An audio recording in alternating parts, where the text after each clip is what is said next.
There are 7 principles in the flow haircutting system.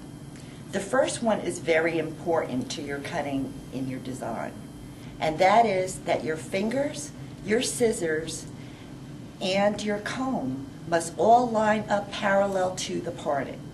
Again, your scissors, your fingers, and your comb must all line up parallel to your partings. This is very important to keep consistency in the design. Very often I've seen people tempted to take their partings, pull the hair strand up, and move it one way or the other, or grab too much hair and not be consistent in their partings. If you're consistent with always keeping your fingers, your comb, and your scissors parallel with your parting, it will be very easy for you to create a symmetrical design from one side to the other without getting lost in your haircut.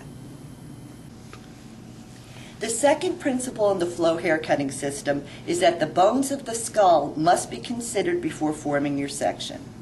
Again, number 2, the bones of the skull or the head must be considered before forming your section. Number 3, guides determine the beginning of a movement in a design. There are major and minor guides. Again, guides determine the movement, the beginning of the movement in a design. There are major and minor guides.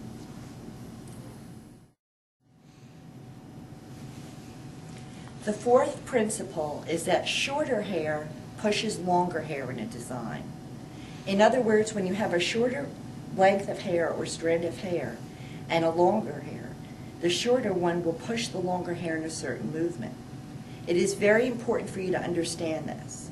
So again, number 4, shorter hair pushes longer lengths of hair.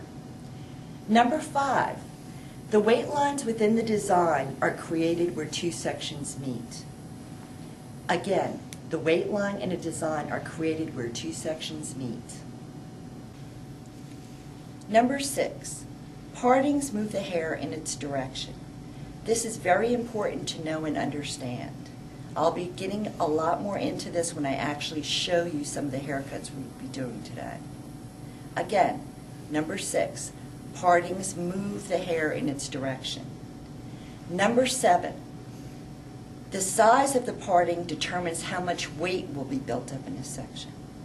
Again, the size of the partings determine how much weight will be built up in a section. You may not utilize every single principle in every haircut, but you must know every principle for every haircut. These are just things that you need to know so that you know what not to do also, as well as what to do, and what applies and what doesn't apply. In our first haircut, we will only be using several of these principles.